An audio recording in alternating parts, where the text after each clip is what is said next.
पिछले दिनों जब अमेरिकी फर्म हिंडनबर्ग ने अपनी रिपोर्ट में अडानी ग्रुप पर मार्केट में हेरफेर और अकाउंट में धोखाधड़ी का आरोप लगाया, तब बाजार और सियासी जगत में खलबली मच गई। हिंडनबर्ग रिसर्च ने अपनी रिपोर्ट में अडानी ग्रुप पर गंभीर आरोप लगाए हैं। रिपोर्ट में अडानी ग्रुप पर स्टॉक मैनिपुलेशन, मनी लॉन्ड्रिंग और अकाउंटिंग फ्रॉड में शामिल होने का आरोप लगाया है। साथ में 88 सवाल उठाए गए हैं। ग्रुप के शेयर चढ़ाने के लिए परिवार का पैसा, विदेशी रूट से निवेश, ग्रुप के शेयरों को चढ़ाने के लिए ऑपरेटरों का इस्तेमाल, पैसा गलत ढंग से बाहर भेजा, कारोबार बढ़ा चढ़ा कर दिखाया, परिवार के कई सदस्य जांच के घेरे में रहे, विवादों से जुड़ाव, खातों में गड़बड़ी, इसलिए 8 साल में 4 CFO ने इस्तीफा दिया।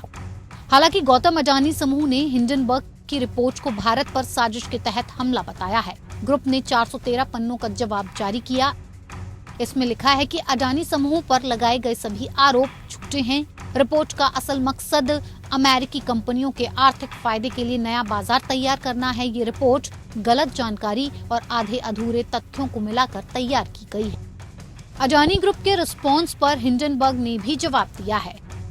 हिंडनबर्ग ने कहा, धोखाधड़ी पर इस तरह के जवाब या राष्ट्रवाद का पर्दा नहीं डाला जा सकता है। अडानी ग्रुप हमारी रिपोर्ट को भारत पर सोचा समझा हमला बता रहा है। हम ये मानते हैं कि भारत के भविष्य को अडानी ग्रुप ने पीछे खींच रखा है, जो खुद को देश के झंडे में लपेटकर लूट मचा रहा है। हम मानते हैं कि धोखा धोखा ही होता है।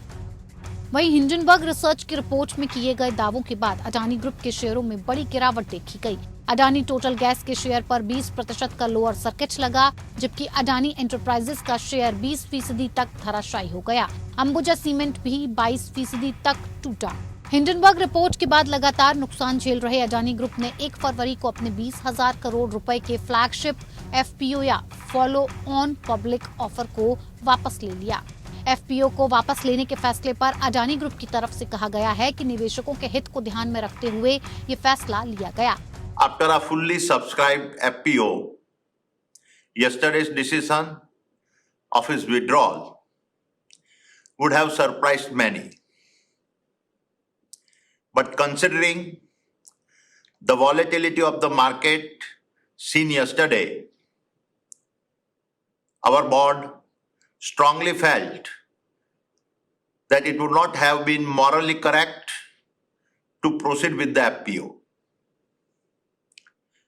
In my humble journey of over 4 decades as an entrepreneur, I have been blessed to receive overwhelming support from all stakeholders and particularly the investor community. It is important for me to confess that whatever little I have achieved in life is due to the faith and trust reposed by them. I owe all my success to them. For me, the interest of my investor is paramount and everything is secondary.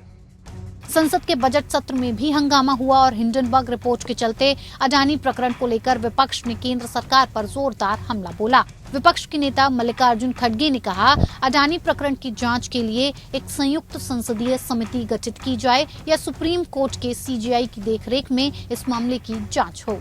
जनता के दुख और दर्द को लोगों के सामने अगर नहीं बोलेंगे और करोड़ों रुपए आज जो LIC में डूब रहे हैं, SBI में डूब रहे हैं, दूसरे नेशनलाइज्ड बैंक में डूब रहे हैं, तो ये सब जनता का पैसा है, सरकार का नहीं है। और सरकार इसके पीछे वो किसी एक कैपिटलिस्ट को अगर सपोर्ट करना है तो वो यही करते हैं कि अपना इन्फ्लुएंस भी यूज करते हैं। तो हमको ये सच्चाई क्या है अगर मालूम होना है तो एक तो जॉइंट पार्लियामेंट्री कमेटी बिठाकर ये सारे चीज़ों पे एक जो US ने भी एक US फर्म ने एक जो रिपोर्ट आज खुला कर दिया है, अब वो नेचुरली वो उनके खिलाफ क्या केस डालेंगे, क्या करेंगे, डिफेमेशन करेंगे, ये उनको लेकिन हमको जो मालूमात मिली है वो मालूमात के आधार पर हमने जॉइंट पार्लियामेंट्री कमेटी की मांग कर रहे हैं। उधर अडानी ग्रुप पर हिंडनबर्ग की रिपोर्ट के बीच भारतीय रिजर्व बैंक ने देश की सभी बैंकों को निर्देश जारी कर अडानी ग्रुप को दिए लोन की जानकारी मांगी है। वैसे अमेरिका और ऑस्ट्रेलिया में हिंडनबर्ग पर जांच शुरू हो गई है।